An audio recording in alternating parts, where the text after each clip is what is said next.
My husband was intimate with my best friend in the parking lot the day before the wedding. However, I-35F caught my fiancée cheating with my best friend at her wedding and ended up exposing both of them in front of everyone. I need to start this story from the beginning to help you understand just how deep this betrayal goes. I'm the CEO of Thompson & Co., a family-owned office supply company that my grandfather started back in 1965. He built it from nothing, working out of our garage, and turned it into one of the largest office supply companies in the Northeast. My father, Robert, 62 meters, took over in the late 90s and transformed it into a modern corporation while keeping our family values intact. I practically grew up in this company. Some of my earliest memories are of playing hide-and-seek between the warehouse shelves and helping to stamp invoices in my dad's office after school. I went to business school knowing I'd eventually take over, but my father made sure I earned it. I started in the warehouse, worked my way through every department, and finally took over as CEO 2 years ago when my father stepped back to become chairman of the board. The transition wasn't easy.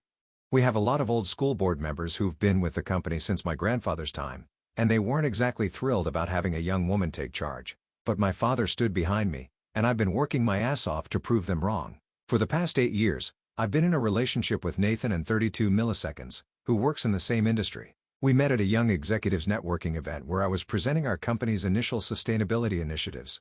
He came up to me afterward, and we ended up talking for hours about modernizing traditional businesses. He's set to take over his family's competing company eventually, and we thought we'd be this power couple who could bridge the gap between old and new business practices. My best friend Victoria, 33F, or Vicky as everyone calls her, has been part of our industry circle for years. She started as a sales rep at one of our supplier companies and quickly worked her way up. At least, that's what I thought. We became close when we collaborated on several joint projects, and she was always pushing for more cooperation between our companies. Looking back, I should have seen the red flags, but I trusted her completely. The real problem started about a year ago when I began implementing major changes at Thompson & Company. We've been in business for over 50 years, but the industry is changing rapidly. I launched a comprehensive digital transformation initiative, investing heavily in e-commerce and automated inventory management. I also pushed hard for sustainability measures, switching to electric delivery vehicles, implementing solar panels in our warehouses, and developing a line of eco-friendly products. These changes didn't sit well with some board members. They called me reckless and said I was trying to fix things that weren't broken. During one particularly heated board meeting, our longest-serving member actually suggested that maybe I should focus on starting a family instead of destroying one, meaning the company family. My father shut that down immediately, but it shows what I've been dealing with. Nathan was supportive of my initiatives publicly, but looking back, he was always finding subtle ways to undermine my confidence. He'd make comments about how ambitious I was being, suggesting that maybe I should slow down or take it easier. When I talk about wanting to get married and start a family while continuing to grow the company, he'd say things like, "Are you sure you can handle all that? Or maybe we should wait until things settle down at work." Last week was Vicky's wedding, and that's where everything fell apart. She was marrying the son of a major investor in our industry, someone who could open a lot of doors for her. The wedding was at this gorgeous hotel where a lot of industry people were staying, including several members of our board. The day before the ceremony, I developed one of my regular migraines. I get them when I'm stressed, and between running the company and attending this high-profile wedding, I was definitely feeling the pressure. I'd forgotten my medication in my car, so I headed to the parking lot to retrieve it. That's when I saw them, Nathan and Vicky making out in the hotel parking lot, right there in my car. Yes, you read that right, my car. Nathan had borrowed my keys earlier, claiming he needed to get something from his suitcase. I stood there frozen, my head pounding even harder, watching my fiancée and best friend betraying me in my own vehicle. I must have stood there for about 30 seconds, though it felt like hours. They didn't notice me because they were too wrapped up in each other. Instead of confronting them right there, I turned around and walked back inside. I needed time to think and I wanted to talk to someone about what I'd just seen. But things were about to get even worse. As I was walking down the hotel corridor, I heard familiar voices coming from one of the rooms. Our entire friend group was in there, and they were talking about Nathan and Vicky. At first, I thought maybe someone else had seen them and was expressing shock, but no, they were laughing about it. They were joking about how clueless I was, how Nathan and Vicky had been hooking up for months, maybe even years. One of them mentioned how they'd snuck away during Vicky's engagement party when I'd left early because of another migraine. Another talked about close calls at company events, and how they all had to cover for them multiple times. I felt sick to my stomach, but I kept listening. That's when I heard something that made my blood run cold. They weren't just having an affair, they were using their relationship to gain access to confidential information from Thompson & Company. Vicky had been using the projects we collaborated on to gather intel, and Nathan had been helping her, using his access as my fiancé to get into our systems. I went back to my room and pulled out my laptop. Being CEO has its advantages. I have access to all our security systems and server logs. What I found confirmed my worst fears. There had been numerous unauthorized accesses to our secure servers, always late at night or early morning. Files about our new initiatives, client lists, pricing strategies, all accessed and downloaded. I spent that night gathering evidence. Our IT department had already flagged some suspicious patterns but hadn't connected them to anyone specific yet. I had email trails showing information leaks, security camera footage of late-night meetings at our office, and server logs showing exactly what had been accessed and when. The next morning, I acted like everything was normal. I got dressed for the wedding, did my hair and makeup, and even helped Vicky with some last-minute preparations. She hugged me and told me how grateful she was to have me as her friend. I wanted to throw up. Just before the ceremony was about to start, I asked to make a speech in honor of my dear friend. Vicky looked touched. We'd known each other for years, and everyone expected some heartfelt words about our friendship. The wedding planner hesitated since speeches usually come during the reception, but Vicky waved her off and said I should go ahead. That's when I took out my laptop and connected it to the projector they'd set up for the wedding slideshow. The first image that came up was a security camera still of Nathan and Vicky in our office at 2 a.m. 3 months ago. Then came the email exchanges, the server logs, the bank transactions showing payments from our competitors. The room went completely silent. I made sure to point out specific dates and times, including the night of Vicky's engagement party. Her fiancé was in the front row, along with representatives from every major company in our industry. The color drained from both Nathan and Vicky's faces as I methodically presented evidence of not just their affair, but their corporate espionage. Nathan tried to stop me. He grabbed my arm and tried to pull me away from the projector, telling me to sit down and stop making a scene. I shook him off and kept going. That's when Vicky started screaming about how I was just jealous because Nathan wouldn't set a wedding date with me, how I was trying to ruin her special day because I couldn't have my own. Her fiancé stood up and walked out without a word. Vicky ran after him, still in her wedding dress, screaming his name.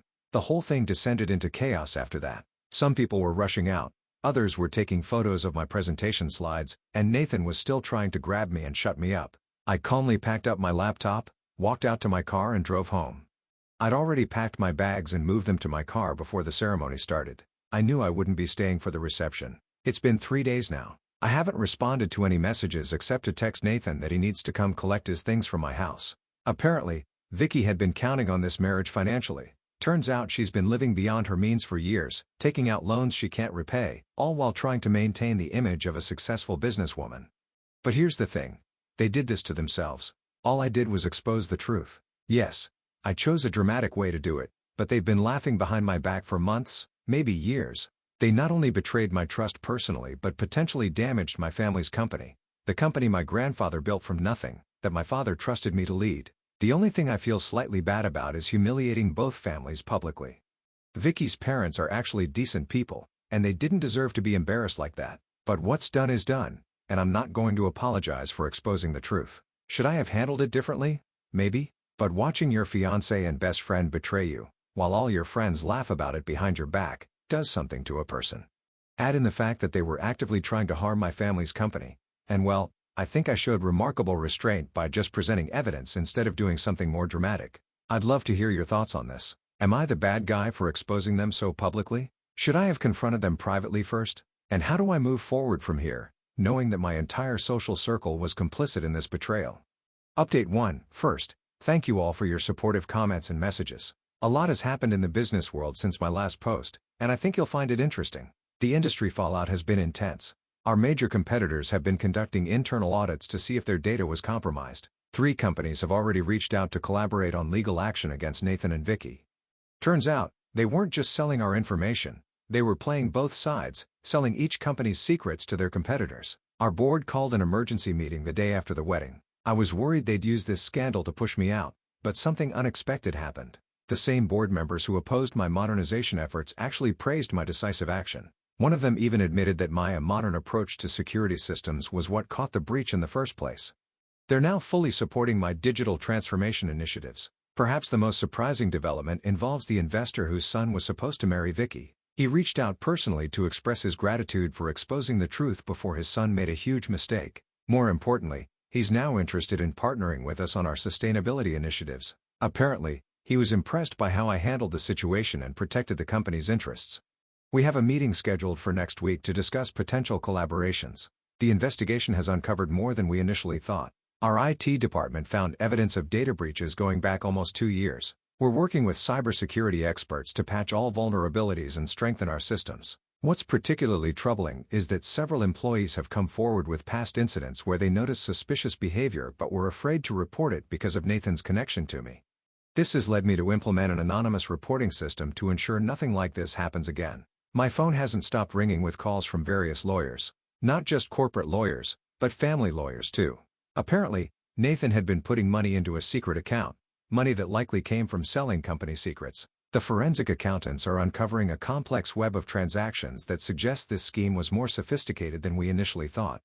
Several industry colleagues have reached out with similar stories about Nathan and Vicky. One woman told me they tried the same scheme at her company 3 years ago but were caught before they could do serious damage. When I asked why she hadn't warned me, she revealed that Nathan had threatened to ruin her career if she spoke up. This pattern of intimidation explains why their behavior went unchecked for so long. My father has been my rock through all of this. Beyond just emotional support, he's been working tirelessly with our legal team to strengthen our intellectual property protections. He confessed that he had doubts about some of Nathan's behaviors but didn't want to seem like an overprotective father. We're both learning to trust our instincts more and have grown even closer through this crisis. The most unexpected outcome? Our sales have actually increased since the incident. Many clients have been impressed by how transparently we handled the situation. 3 major contracts that were previously uncertain have now signed with us, specifically citing our strong security measures and ethical management as deciding factors. The past week has brought significant changes to my daily life. I've moved to a different office within our building. I couldn't bear to work in the space where Nathan and Vicky had their late-night meetings.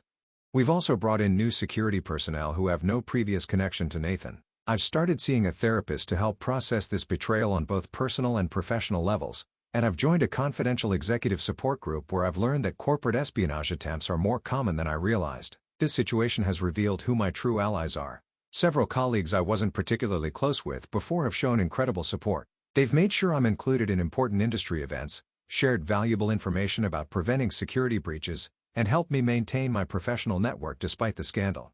The press has been relentless in pursuing this story, but our PR team has managed it beautifully. Instead of focusing on the scandal, we're being praised for taking decisive action against corporate espionage. Several industry publications have requested to feature our enhanced security measures as a case study in corporate governance. Nathan tried sending a formal apology letter through his lawyer, claiming he was manipulated by Vicky and never meant to harm the company. I had my legal team return it unopened. He's also attempting to negotiate the return of his belongings through his attorney, but given the ongoing investigation into the financial aspects of their scheme, everything needs to go through proper legal channels now. The days of handling things informally are long gone. What stands out most from this past week is how this crisis has actually strengthened both our company and my position within it. Sometimes it takes a massive betrayal to show you who you can really trust and what you're capable of handling. I'll update again once we have more developments on the legal front. Update 2. The company lawyers finally cleared Nathan to collect his belongings from my house. They had to ensure nothing he took could be considered company property or potential evidence. After 2 weeks of legal back and forth, we scheduled a time for him to come over, with a legal representative present to supervise. I expected him to send someone else to collect his things, but he showed up himself. He looked terrible, like he hadn't slept in days. The moment I opened the door, I could smell alcohol on his breath. Not drunk, but definitely not completely sober either. Our lawyer immediately stepped between us, reminding him that this was purely about collecting personal items. The first hour was tense but professional. We went room by room, with Nathan pointing out his belongings while the lawyer documented everything. But things took a turn when we reached the home office. Nathan spotted the framed photo of us at last year's industry award ceremony, the night he won Young Executive of the Year. I'd forgotten to pack it away. He picked up the frame and started talking about how happy we were that night, how proud his parents had been. Then he broke down. Not crying exactly, but his voice cracked as he told me he never meant for any of this to happen. According to him, it started as just friendly conversations with Vicky about work. She would complain about her company's outdated systems, and he would sympathize by sharing similar frustrations about Thompson & Company. I stood there listening, feeling nothing but a cold, analytical interest in his excuses. He claimed Vicky had been the one to suggest selling information, presenting it as industry networking at first. He insisted he tried to keep things professional, but one late night at the office led to drinks, which led to more. The affair and corporate espionage apparently evolved together, each making the other seem more acceptable. The lawyer tried to intervene, but Nathan was on a roll. He started talking about how the pressure of potentially running two family companies, his and mine, had been overwhelming. He claimed he felt trapped by everyone's expectations, that he wasn't ready for that level of responsibility. Apparently, being with Vicky made him feel free because she had no real responsibilities or expectations. That's when he made his biggest mistake. He suggested that deep down, I must have known something was wrong. After all, I was the one pushing for marriage and commitment while he kept pulling away. He actually had the audacity to imply that my ambition and success had pushed him toward Vicky. The lawyer stepped in again, but I waved him off. I wanted to hear just how far Nathan would go to justify himself, and he didn't disappoint. He launched into a speech about how we'd lost our spark, how all I cared about was the company and modernization efforts. He claimed I'd changed, become too focused on proving myself to the board. I let him talk himself into a corner before responding. Then I simply asked, if I was such a terrible partner, why didn't you just break up with me? He stammered something about still loving me and not wanting to hurt me. That's when I actually laughed out loud. It was such a ridiculous statement that I couldn't help myself. The sound of my laughter seemed to trigger something in him. He started getting angry, saying I wasn't perfect either, that my drive for success and control had contributed to our problems. He brought up every minor disagreement we'd ever had, trying to paint them as evidence of my impossible standards. I maintained my composure and reminded him that we weren't here to rehash our relationship. The lawyer backed me up, telling Nathan to focus on collecting his belongings. But Nathan was determined to make me understand his perspective. He insisted that if I really thought about it, I'd see how we both contributed to the situation. That's when something clicked in my mind. I finally understood why our relationship had lasted 8 years. I had always been the one trying to understand his perspective, making excuses for his behavior, adjusting my expectations to match his comfort level. Even now, after everything he'd done, he expected me to try to see things from his point of view. Instead of arguing, I simply opened my laptop and pulled up the latest report from our forensic accountants. It showed exactly how much money he and Vicky had made from selling company secrets, significantly more than his annual salary. I asked him if my impossible standards had forced him to establish offshore accounts as well. He went pale. Apparently, he didn't know we'd traced those accounts. He started to explain, but I cut him off. I told him he had 30 minutes to finish collecting his things, or I'd have security escort him out. The lawyer looked relieved. He'd clearly been wanting to end this conversation for a while. Nathan spent the next half hour silently gathering his remaining belongings, occasionally shooting me hurt looks as if I was the one being unreasonable. When he finished, he lingered in the doorway, clearly wanting to say more, but for once in his life, he read the room correctly and left without another word. After he left, I had the locks changed, even though he'd returned his keys. I also hired a cleaning service to deep clean the entire house. It felt symbolic somehow, like cleaning away the last traces of his presence in my life. The lawyer stayed behind to complete his documentation. While he worked, he mentioned that he'd seen many similar scenarios in his career, but rarely had he seen someone handle it with such composure. He said most people either break down or lose their temper. I told him I'd done my breaking down in private and my anger had been expressed at the wedding. Today was just business. That evening, I treated myself to an expensive bottle of wine and ordered takeout from my favorite restaurant. As I sat in my newly cleaned house, I felt lighter somehow. Listening to Nathan's pathetic attempts at justification had confirmed what I already knew. He wasn't the person I thought he was, and I had outgrown him long before discovering his betrayal. The company lawyers called later to inform me that Nathan had requested a formal meeting to discuss potential reconciliation of personal and professional matters. I declined through proper channels. Some bridges aren't worth rebuilding, and this one had been burned to ash. Update 3: I wasn't planning on updating again, but something happened yesterday that made me want to share how things turned out. I ran into Vicky's former fiancé at an industry conference in Chicago. Instead of the awkward encounter I expected, he actually thanked me for saving him from what would have been a disastrous marriage. Over coffee, he shared some interesting information. Apparently, after the wedding debacle, Nathan and Vicky did try to make it work. They got married in a small ceremony 6 months later, claiming they were meant to be together all along. Their marriage lasted exactly 10 months before imploding spectacularly. Turns out, people who build a relationship on betrayal have trouble trusting each other. Who knew? But that's not why I'm updating. The real reason is that I want to share how surprisingly good life can be when you stop compromising your values for people who don't deserve it. Thomson & Co. has exceeded all growth projections under our modernization initiative. The digital transformation that Nathan claimed would ruin the company has actually doubled our market share. Those board members who initially opposed my leadership? They've become my strongest supporters, especially after seeing how our enhanced security measures protected us during recent industry-wide cyber attacks.